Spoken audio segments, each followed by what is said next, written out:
베드로전서 3장 8절부터 12절까지 함께 읽겠습니다. 마지막으로 말하노니 너희가 다 마음을 같이하여 동정하며 형제를 사랑하며 불쌍히 여기며 겸손하며 악을 악으로 욕을 욕으로 갚지 말고 도리어 복을 빌라. 이를 위하여 너희가 부르심을 받았으니 이는 복을 이어받게 하려 하심이라.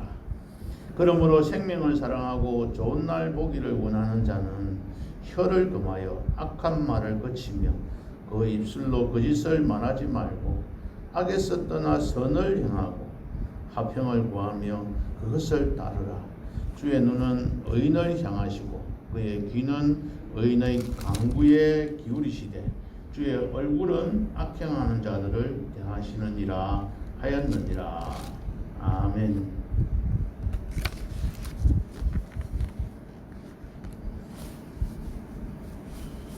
요즘에 사회 TV 뉴스 시간에 말을 많이 하고 있는 것이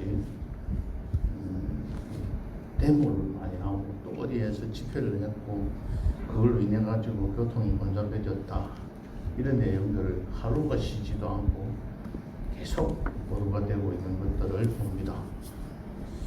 다들 자신들의 욕구 충족을 위한 일이라고 생각이 됩니다. 조금만 마음에 안 들면 때를 지어서 자신들의 요구를 관철시키기 위해서 거리에 나가기도 하고 때로는 밥을 굶기도 하고 때로는 인터넷에다가 글을 올려서 사람들을 힘들게 만들어가는 그런 사회 현상 속에 저희들이 바라봅니다. 어찌하든지 보면 자신들의 유익만 생각하고 자신들의 입장만 생각하다 보니까 자꾸 문제가 발생하는 것 같습니다. 학교 현장에서도 지금 서희초등학교 교사가 갑자기 이렇게 학교 내에서 운명을 달리하는 바람에 그 일로 인해 가지고 지금 우리나라 전체적으로 떠들고 있습니다. 물론 제가 그쪽 분야의 일을 했다고 했던 경험이 있다 보니까 그걸 더 눈에 보여졌는지도 모르겠습니다. 그런데 학교 현장에서 운명을 달리한 사람이 지금까지 없었던 게 아니고 아주 많았습니다. 항상 비일비재하게 있어 왔는데 이 일이 왜 이렇게 문제가 되어졌느냐. 그게 관련되는 사람이 좀 우리나라 전체적으로 유력 인사였던 것 같아요. 그러니까 이걸 정치적으로 악용을 하다 보니까 이게 자꾸 문제가 커져버렸던 그런 상황입니다. 대체적으로 이 일이 일어나는 것은 아주 간단한 일입니다. 애들끼리 싸우는 거예요. 애들끼리 싸우다가 지우개를 예쁜 지우개가 있으면 그걸 가지고 훔치가기도 하고 또 그건 왜 너 훔치갔느냐고 말을 하게 되고 그러면 나 안 가져갔는데 이래서 또가 둘이서 싸움을 하는 거예요. 그러다가 어떤 친구가 내가 머리를 하나 짚어갔다. 자 그러면 때렸으니까 이 문제가 선생님의 입장에서는 누구로부터 시작이 되어졌느냐 누가 잘못되어졌느냐 해서 대체적으로 판단을 내립니다. 그러다 보면 한 사람은 기분이 좋아하게 되고 또 한 사람은 억울하게 생각을 하는 거예요. 그럼 이 애가 집으로 갑니다. 엄마한테 이럽니다. 엄마 나 오늘 이런 일이 있었는데 나 아무것도 잘못한 게 없는데 나만 구중 들었어. 그 애가 내 거를 빼앗아 갔거든. 그래서 이런 문제가 생기는데 선생님은 나보고 그만 구질을 했어. 여기부터 시작을 합니다. 그러면 선생님 엄마는 또 뭘 어떻게 해요? 그것만 듣고 좀 생각을 달리 하면 될 텐데 그래 너는 잘못한 게 없는데 너만 뭐라 했다 이 말이지. 그래 갖고 되겠다. 그래가지고 이제 선생님은 혼을 내야 되겠다. 이 말을 애들 앞에서 서슴없이 합니다. 그러면 이미 교육은 끝이 납니다. 학생들은 전혀 지금부터는 선생님을 신뢰하지 않습니다. 그 현장에서 어떻게 교육이 일어날 수 있겠습니까? 교육 활동이 전개될 수가 없는 상황이잖아요. 항상 그렇게 일은 시작이 되어집니다. 그러면 이제 좀 더 힘 있는 학부모면 전화를 온 데도 합니다. 교육청에도 전화하고 또 학교 교장실에도 전화를 하고 그러다가 안 되면 교육부에도 전화를 하고 청와대에다가 단원서를 올리고 이런 식으로 해서 그 단원서를 올릴 때마다 학교 현장에서는 답변서를 작성해서 보내야 됩니다. 그러면 그 선생님은 그 한 번만 써가지고 보내면 괜찮은데 이게 그 다음날 되면 또 계속해서 일어나게 되는 거예요. 그러니까 애들을 가르치는데 힘들 시간을 소비하기보다는 그 민원을 해결하는 일에 모든 에너지를 다 쏟아버립니다. 그러면은 그 쏟아버린 선생님이 교실에 가서 애들한테 무슨 가르치겠습니까? 그때부터는 그 교육이 안 이루어져요. 그때부터 계속해서 이런 문제가 생기는 겁니다. 제가 이 말씀을 드리는 이유가 조금만 참고 조금만 상대방을 이해만 한다면 그런 문제가 발생하지 않을 텐데 모든 사람들이 자기 입장에서만 생각을 하는 것이 이 세상 풍토입니다. 그래서 서로 간에 핍박을 받는다, 박해를 받는다, 나는 피해를 입는다 라고 생각하는 거죠. 나는 피해를 입혔음에도 불구하고 자신은 피해를 입었고 자신은 해를 당했다고 생각을 하게 되고, 그로 인해서 때로는 교인들은 교회에 와서 기도하면서 하나님, 내가 억울하게 이렇게 피해를 입었습니다 하면서 기도를 하는데, 객관적으로 보면 그 사람이 피해를 입은 게 아니고 오히려 가해자인데 본인이 피해를 입었다고 하나님 앞에 기도하는 이런 묻지 못할 상황들도 생기게 됩니다. 자신들은 잘 몰라요. 그래서 이런 상황들을 넣어놓고 우리가 어떻게 이 문제를 해결해 가야 될 것인가, 이런 생각이 들 때가 참 많습니다.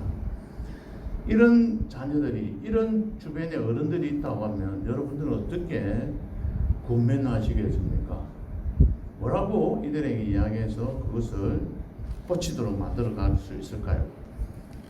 우리 자녀들이 만약에 타향에 가서 객지에 나가가지고 학교에서 공부를 한다든지 직장에 다니는 자녀가 있습니다. 근데 그 자녀들이 다른 사람 때문에 자기가 잘못한 게 아니고 다른 사람들로부터 핍박을 받고 어떤 박해를 받고 괴로움을 당하고 있다는 소식을 듣게 되었을 때 여러분들은 어떻게 위로하시겠습니까? 그러면 그때부터 부모님들이 지금 그 사람들 일거수일투족을 감시해가지고 잘못한 걸 전부 노트에다가 적어. 하나 몇월 며칠 날 누가 뭐를 했고 그 다음에 그 사람이 또 어떻게 했는지 다 적어. 그거 적어가지고 고발하면 너가 이길 수 있어. 그러면 그 사람이 나한테 와가지고 잘못했다고 부릴 거야.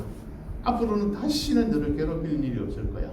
그렇게 라고 만약에 가르쳤다면 그 자녀는 그곳에서 좀 더 바른 사회생활을 할 수 없고 오히려 집단의 많은 사람들로부터 따돌림을 받게 되고 그 친구는 계속해서 꼬리표가 따라다니면서 저 친구 조심해라 이렇게 이야기들을 하게 됩니다. 어떤 말로 건면하는 것이 좋을까?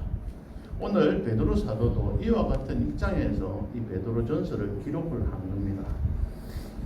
예수를 믿는 사람들이 예수 믿는 일들 때문에 박해를 받습니다. 박해받는 정도가 아니고 목숨을 잃을 정도가 됩니다. 잡히기만 잡히면 순교를 당할 그런 위치에, 그런 상황에 있던 사람들이 이 베드로 전서를 기록하고 있을 이 당시에 그들은 본도, 갈라디아, 갑바도기아, 아시아와 비두니아에 있는 여러 곳에, 지금 현재 튀르키예 지역에, 여러 지역에 전부 도망가가지고 흩어져서 그곳에서 살고 있었습니다. 그 흩어진 나그네들에게 사도 베드로는 너희들은 지금 현재 이렇게 살아라 하고 가르쳐준 말씀이 바로 베드로전서입니다. 이 편지글입니다. 그런 상황에 놓여있는 이 성도들에게 너희들은 어떻게 살아가야 되는 것인가 하는 것을 가르쳐주고 있는데, 너희들은 하나님 앞에서 택함받은 사람들이다. 너희들은 그냥 하나님 앞에만 택함받은 것이 아니고 먼저 하나님께서 너희들을 미리 아시고 성령이 너희들을 거룩하게 하시고 또 예수 그리스도의 피로 인해서 너희들이 구속함을 받아서 거듭나게 하셔서 하나님 앞에서 부름을 받은 사람들이야. 그래서 너희들은 다른 사람들과는 다른 구별된 사람들이야. 너희들은 하나님 앞에 거룩한 삶을 살도록 특별하게 구별된 사람들.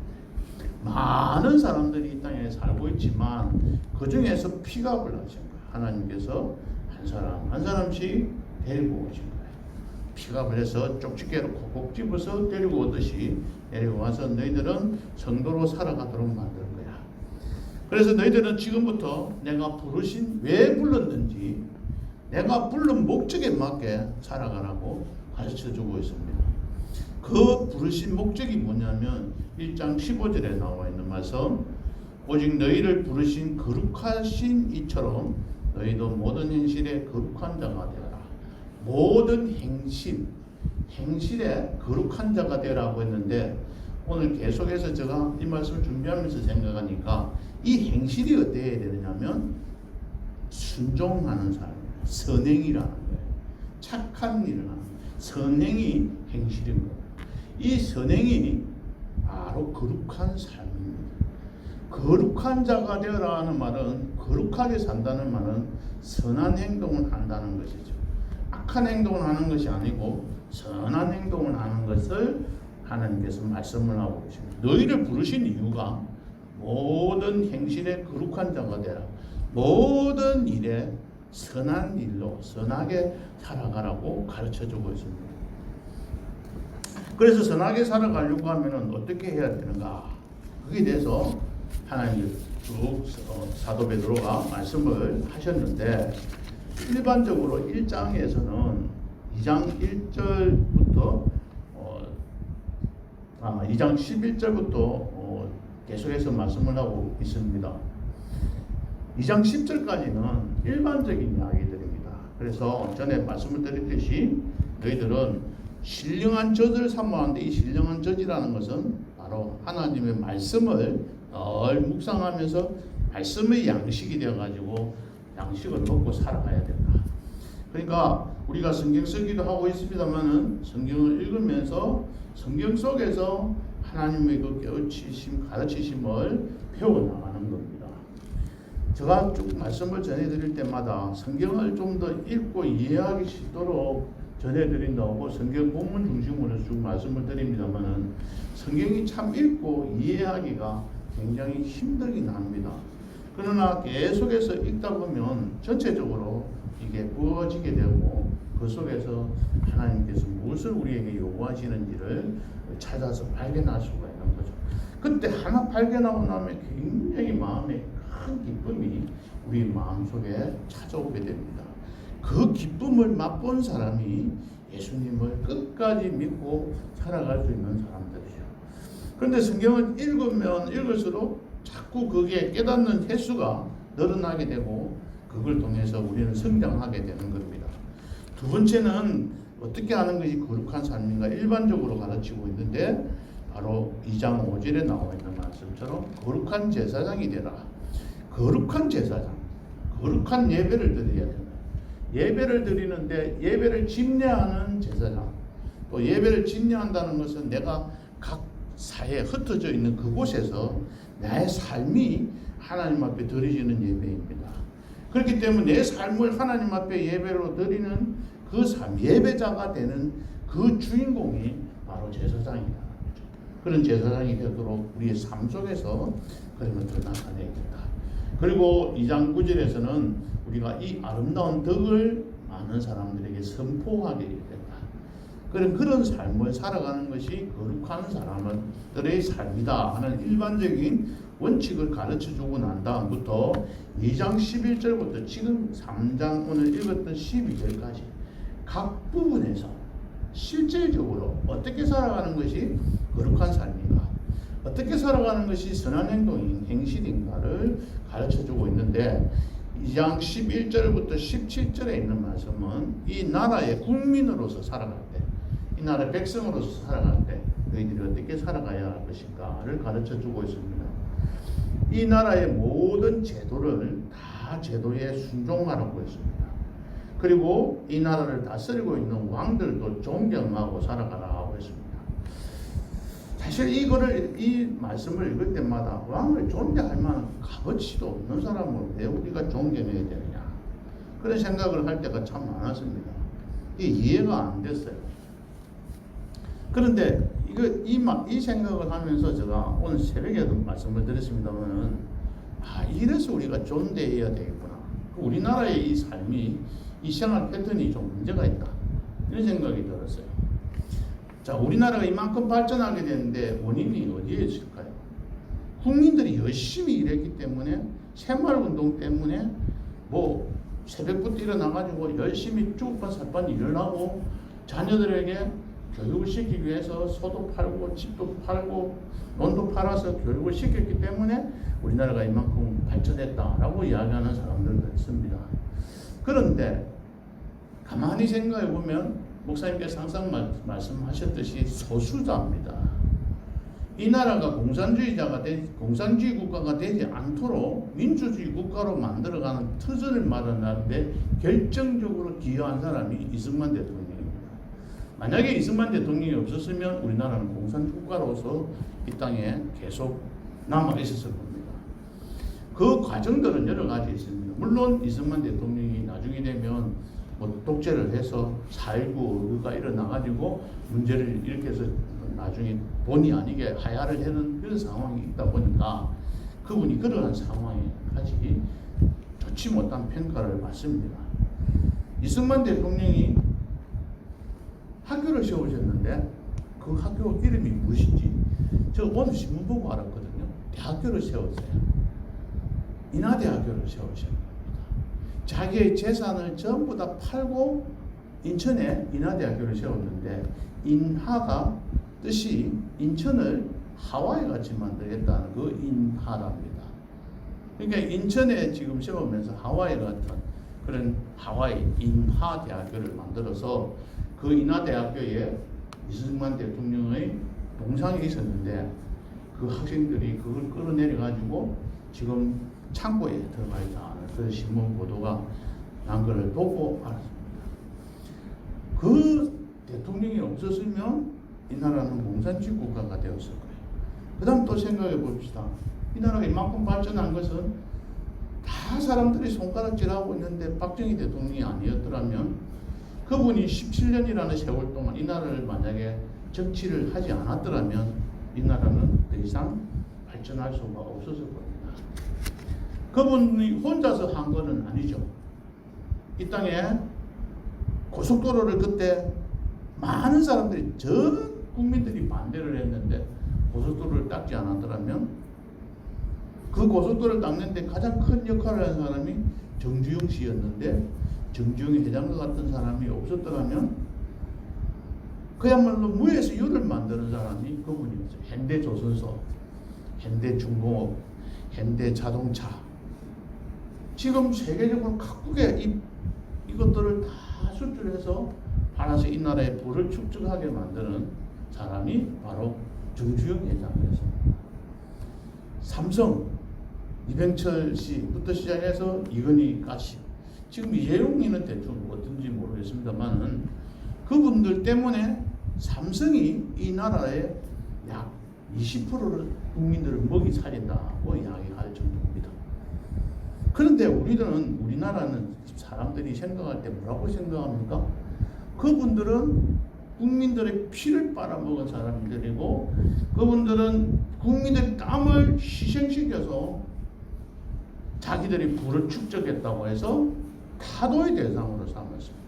지난 정권 때는 삼성을 망하게 못 만들어가지고 이 정권이 끝까지 그걸 망하게 만들려고 했는데 그래도 끝까지 버티고 지금까지 나왔습니다. 만약에 삼성이 망했더라면 우리나라는 더 이상의 어떤 발전이 가져올 수가 없는 겁니다.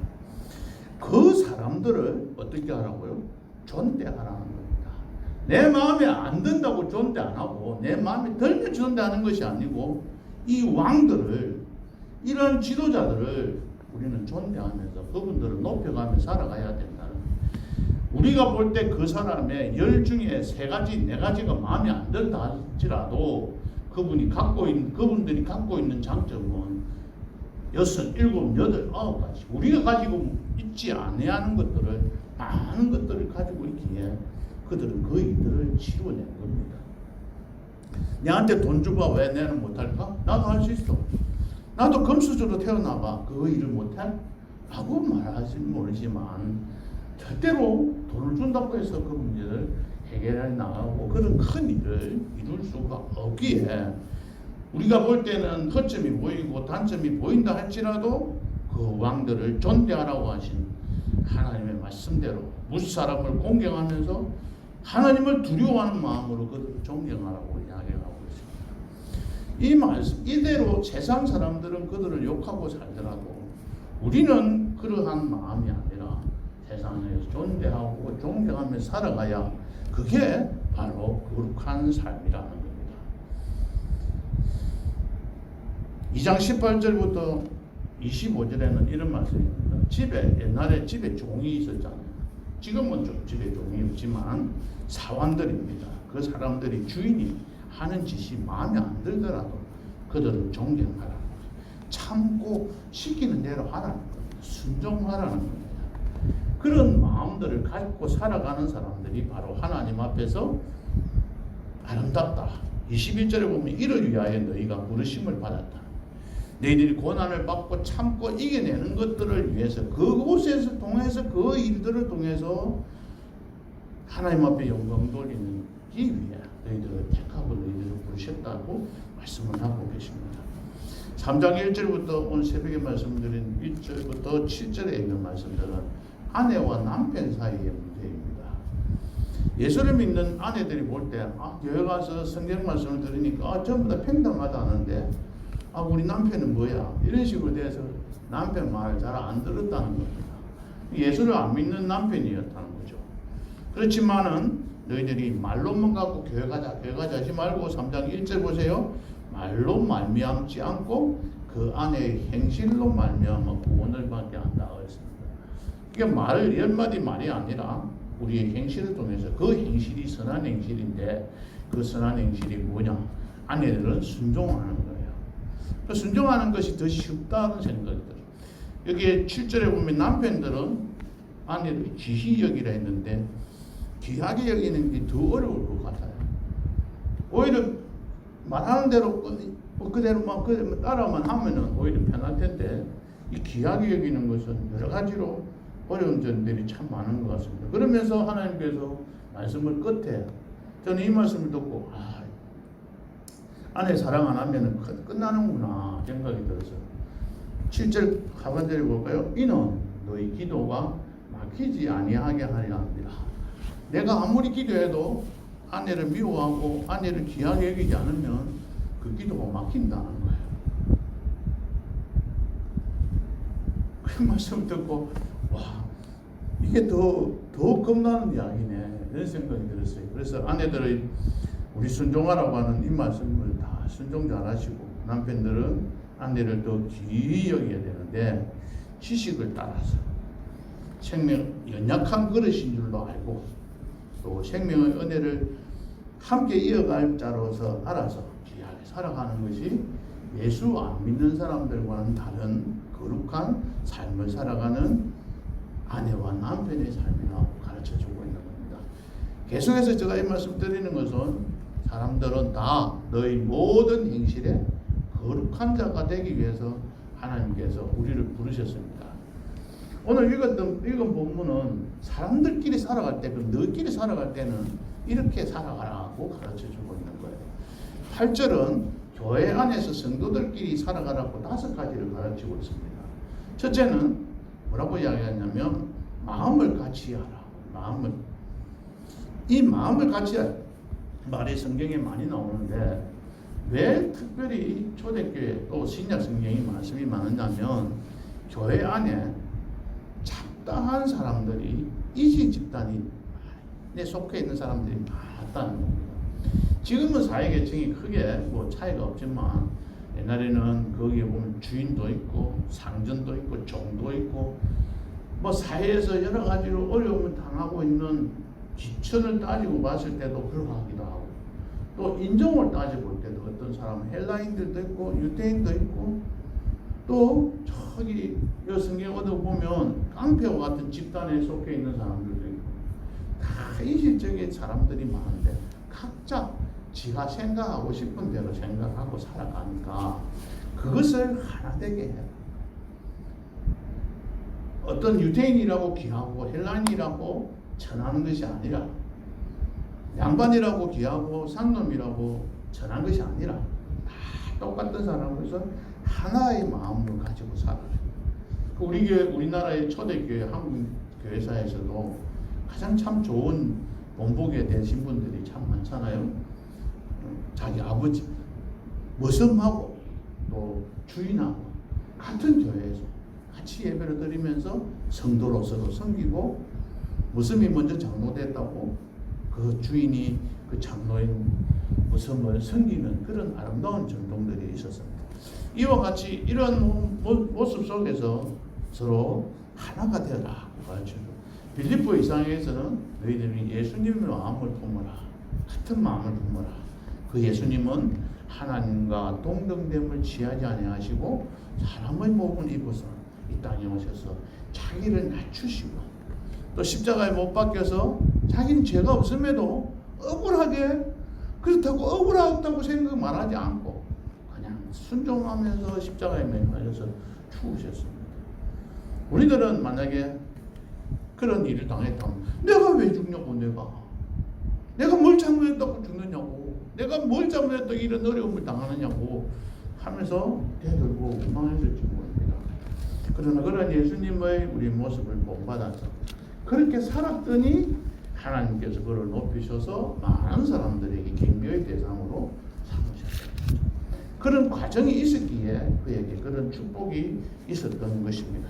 이런 마음을 서로 다 똑같이 가져야 된다는 말. 여기 앉아 계시는 모든 성도님들이 그런 마음의 한 마음으로 여기에 섬기고 있어야 돼요. 다 주변에 있는 사람들을 살피면서 살아가는 거예요.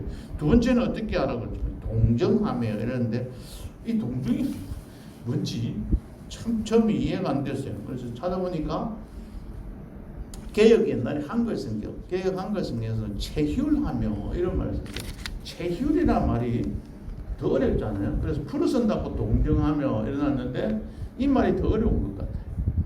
이 말은 함께 고통을 받는다 그런 뜻입니다.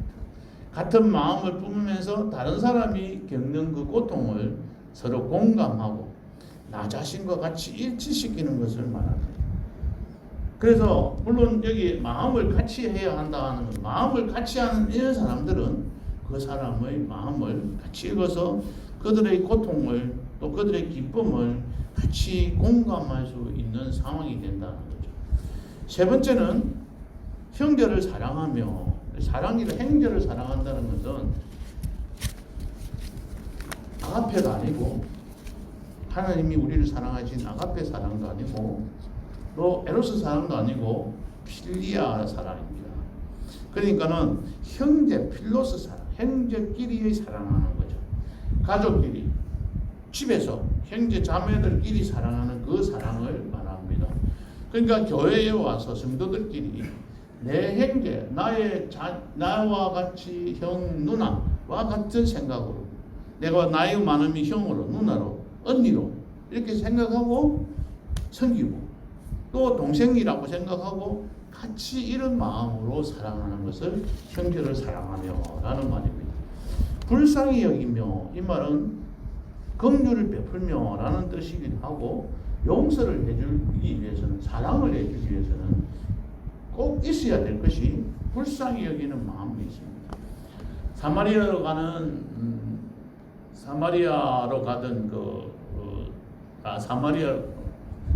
어디죠? 여리고로 가는 사마리아인이 몸을 다쳐가지고 강도를 만났을 때 그때 찾아오셨던 그 사람이 선한 사마리아 사람이 바로 이 불쌍히 여기는 마음이 처음에 있었기에 그에 다가가서 그러한 선행을 베풀었던 겁니다.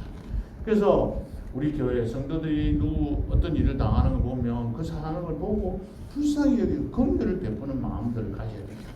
다섯째는 겸손. 이 모든 마음 여러 가지를 다섯 가지를 이야기하고 있지만 이것은 가장 기본은 바로 사랑하는 마음입니다. 형제를 사랑하는 마음들을 가지고 살아가야 한다고 가르쳐주고 있습니다.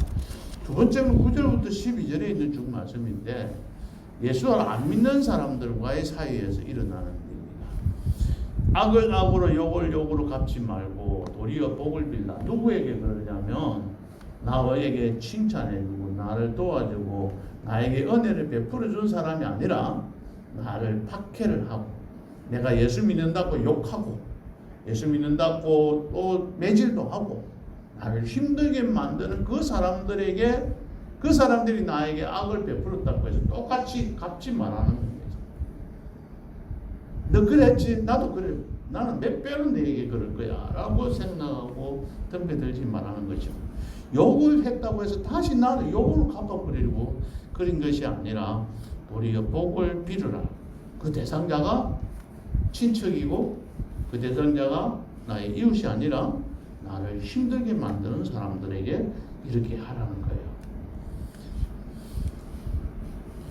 왜? 9절 뒤에 하반절에 읽어보겠습니다. 이를 위하여 너희가 부르심을 받았으니 이는 복을 이어받게 하려 하심이라. 우리가 이것 때문에 부르심을 받았대요. 하나님께서 우리를 부르신 목적이 아까 1장 15절에서 말한 모든 행실에 거룩한 자가 되게 하기 위해서 우리를 부르셨고 21절에 보면 너희를 부르신 2장 21절에 보면은 우리를 부르신 것이 우리가 선한 일을 했는데도 고난을 받을 때 참고 이겨나가게 하기 위해서 우리를 부르셨대요. 그런데 오늘 여기 보면 9절에 또 보면 우리가 악을 그런 피해를 입었더라도 악을 악으로 갚지 말고 욕을 욕으로 갚지 않고 도리어 복을 빌게 하기 위해서 하나님께서 우리를 택하셨대요. 왜? 복을 이어받게 하기 위해서 복 주시고 어떤 복일까요? 마지막에 내세의 복입니다. 물론 이 땅에서 살아갈 때도 오히려 이렇게 살아가는 것이 우리에게 편할 수가 있습니다. 내가 때린 사람들은 잠을 못 자는데 맞은 사람 집에 가 편안하게 잔다는 이야기들도 보통 합니다. 이와 같이 우리들은 이런 일을 위해서 부르심을 받았고 이러한 복들을 받기 위해서 부르심을 받았습니다. 10절부터 12절에 있는 말씀은 시편에 있는 말씀을 쭉 인용을 해서 말씀을 하고 계시는데요. 시편에서는 장수의 복을 시편 34편 12절부터 16절에 있는 말씀입니다. 찾아볼 시간이 부족해서 찾아보지는 않겠습니다만은 그 문맥이 거의 비슷하게 되어 있어요. 근데 시편에서는 지금 현재 살아가고 있는 이 우리의 삶이 번성하고 장수의 축복을 받아 아주 그냥 아파가면서 골골 앓아가면서 또는 막 빈궁하는 가운데서 장수하는 것이 아니고 번영하고 장수의 복을 누리기 위해서는 어떻게 살아가야 하는가를 거기에 초점을 맞춰서 가르쳐주고 있습니다. 그런데 이 베드로 사도는 이걸 인용해서 지금 현세의 복이 아니라 내세의 복을 받기 위해서는 어떻게 살아가야 할 것인가를 가르쳐주고 있어요.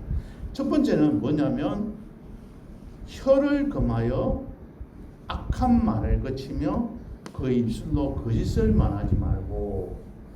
자, 이 말은 우리 그냥 순수하게 봐야 되면 야, 말을 좀 조심해서 살아. 너 입에서 나오는 말대로 그대로 이루어진다. 이런 이야기이기도 한데 이 말을 듣는 사람들은 박해를 받은 사람들입니다. 지금 현재 예수 믿는 일로 인해서 죽을지도 모릅니다. 그래서 불 속에서도 숨어가지고 살기도 하고 도망다니는 사람들입니다. 이런 자들에게 베드로는 뭐라고 이야기합니까? 너 혀를 금하여 악한 말을 거치라. 그 입술로 거짓을 말하지 마라. 이 말은 무슨 말이냐면 네가 핍박을 받더라도 네 입으로 하나님을 부인하지 말라는 겁니다. 거짓을 말하지 말라는 말은 네 마음에 나는 속으로는 예수를 믿고 있거든. 근데 이 순간만 피하기 위해서 거짓으로 내가 예수 안 믿는다고 말하고 그 순간을 모면하려고 하지 말라는 겁니다. 참 어떻게 보면 하나님께서는 우리에게 너무 많은 것들을 요구하신다고 생각이 듭니다. 힘들고 지킬 수가 없는 상황들을 자꾸 요구하고 계십니다. 11절에도 보면 악에서 떠나 선을 행하고 화평을 구하며 그것을 따르라고 이야기를 하고 있습니다. 말을 어떻게 해야 되는가를 좀 더 주의 깊게 말씀을 드리고 싶은 것은 악하고 교만한 말, 남을 무시하거나 멸시하는 말, 이런 말을 하지 말고 때와 장소를 분별하여서 하는 말, 어떤 경우에라도 조급한 마음으로 하지 않는 것, 무슨 일을 하든지 말을 하든지 합당한 말을 하는 것, 이런 것 등등 말에 대한 것들도 있습니다만은 여기에 대해서 주로 말씀하시는 것이 아니라 우리가 박해를 당했을 때 입으로 하나님을 부인하지 마라. 그러면 내세의 축복을 받는다는 거죠. 그러므로 우리는 예수를 믿는 동안에 여러 가지 힘들고 어려운 일이 있더라도 악에서 떠나서 선한 행동을 하면서 살아가야 합니다. 그 이유가 뭘까요? 12절 함께 읽겠습니다. 주의 눈은 의인을 향하시고 그의 귀는 의인의 간구에 기울이시되 주의 얼굴은 악행하는 자들을 대하시느니라. 첫 번째, 하나님의 눈과 하나님의 귀가 누구에게? 의인들에게 집중하고 있다는 겁니다. 다시 말하면 어떤 박해가 오더라도 어떤 힘든 일이 있더라도 예수 믿는 일 때문에 순교를 당하는 일이 있다 할지라도 내 입으로 하나님을 부인하지 않고 내가 힘든 상황이 있더라도 도저히 선한 행동을 할 수 없는 상황에 있다 할지라도 선을 행하고 그렇게 살아가는 사람들은 화평하게 된다는 거죠. 내가 평화롭게 오히려 되어진다는 겁니다. 그렇게 살아가는 사람들에 향해서 하나님께서는 눈으로 보시면서 지켜주고 계시고 그의 간구를 귀를 쫑긋하게 하셔서 들고 계시기 때문에 그리고 마지막으로 주의 얼굴은 악행하는 자들을 대하시면서 악행하는 자들에게 심판하시기 위해서 주의 얼굴은 그들을 바라보고 심판하기 위해서 바라보고 있다는 겁니다.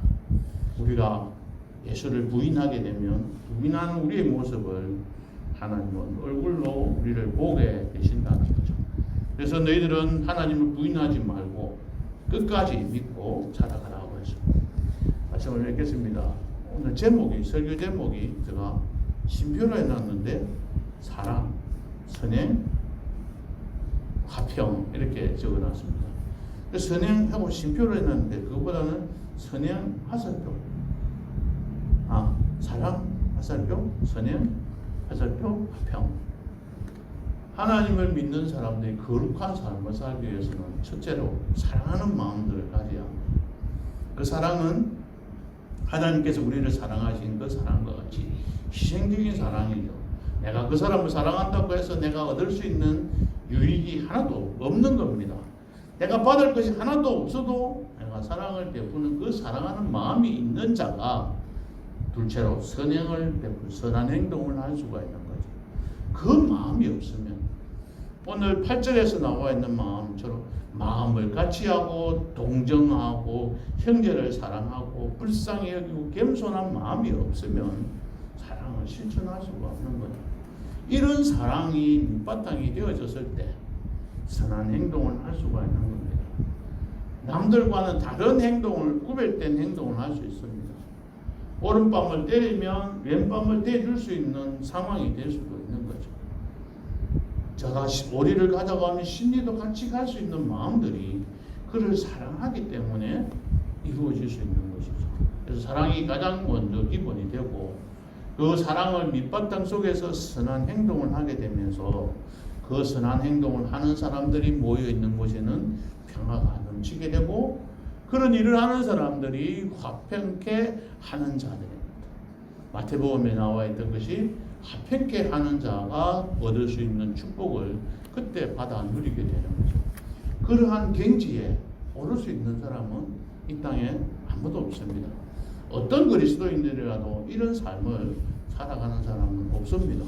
그러나 그렇다고 해서 우리가 뭐 안 해도 되겠다가 아니라 이런 목표를 두고 남들을 사랑하고 아끼면서 살아가는 그런 사람들이 계셔서 많은 사람들에게 선한 영향력을 끼치는, 그래서 하나님으로부터 모든 행실에 거룩한 자로 살았다고 인정받을 수 있는 그런 성도님들 되셨으면 합니다. 언제나 우리에게 요구하시는 것은 너무 가혹하기도 하고 너무 힘든 것들을 우리에게 요구하고 계십니다.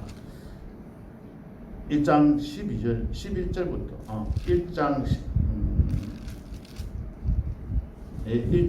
13절부터 쭉 해서 오늘 3장 12절까지는 좀 제가 말씀드렸듯이 거룩한 삶, 성도로서 이 땅에서 거룩한 삶이다.